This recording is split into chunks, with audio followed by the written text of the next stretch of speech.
नमस्कार मंडळी, eddy cooking चॅनलमध्ये आपलं स्वागत आहे। आज मी बनवणार आहे सुका जवळा किंवा याला सुकटही म्हणतात। त्यासाठी मी ते सुकट घेतलेले आहे, बारीक चिरलेला कांदा घेतलेला आहे, बारीक चिरलेला टोमॅटो घेतलेला आहे, बारीक चिरलेली कोथिंबीर आणि ठेचलेला लसूण। तर त्यासाठी मसाल्यामध्ये मी इथे घेतलेला आहे कांदा मसाला 2 चमचे, 1 चमचा मिरची पावडर, पाव चमचा हळद, चवीप्रमाणे मीठ आणि तेल। तर चला आता रेसिपीला सुरुवात करूया। पहिल्यांदा मी सुकटी चांगली भाजून घेणार आहे। आता मी इथे पहिल्यांदा कढई गरम करून घेतलेली आहे। कढईमध्ये मी सुकट टाकते आणि खरपूस होईपर्यंत चांगली भाजून घेते। कडक होईपर्यंत ही सुकट भाजून घ्यायची आहे।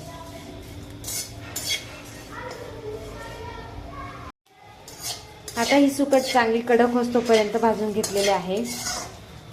आता मी ही काढून घेते।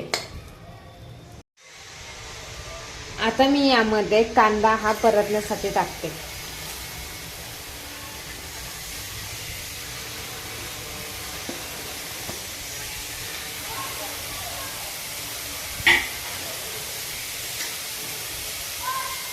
कांदा हा पहिल्यांदा तेल न टाकता चांगला परतवून घेते।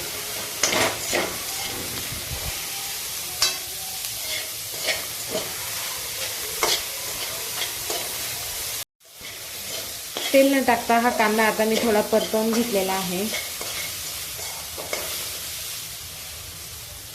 आता मी त्यामध्ये 2 ते 3 चमचे तेल टाकत आहे।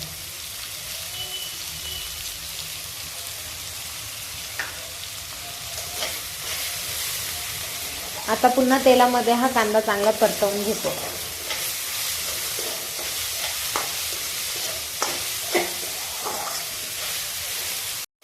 आता कांदा हा मी चांगला परतून घेतलेला आहे। त्यामध्ये 7 ते 8 ठेचलेले लसूण पाकळ्या टाकणार आहे। हे आपण चांगले परतवून घेते।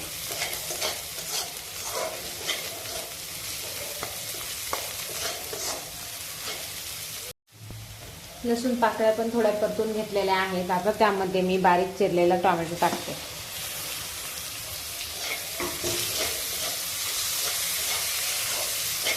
टोमॅटो पण चांगला परतवून घेते।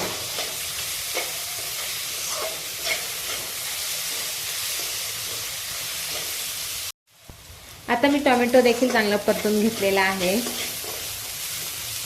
आता यामध्ये मी गरम मसाले ऍड करणार आहे। त्यामध्ये 2 चमचे कांदा मसाला, 1 चमचा मिरची पावडर, पाव चमचा हळद आणि चवीप्रमाणे मीठ। मीठ हे थोडंच टाकायचं आहे कारण सुकट ही मिठामध्ये वाळवलेली असते। आता हे सर्व मसाले मी एकदा चांगले परतवून घेते।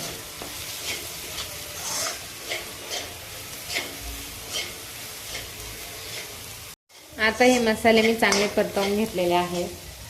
त्यामध्ये ही स्वच्छ धुवून घेतलेली सुकट टाकते।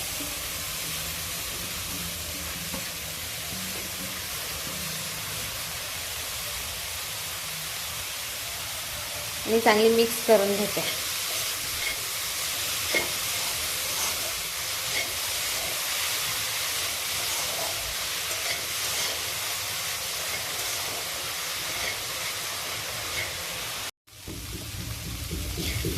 आता सुकट ही तयार झालेली आहे। वरून मी बारीक चिरलेली कोथिंबीर टाकते। आता मी गॅस बंद करून घेते।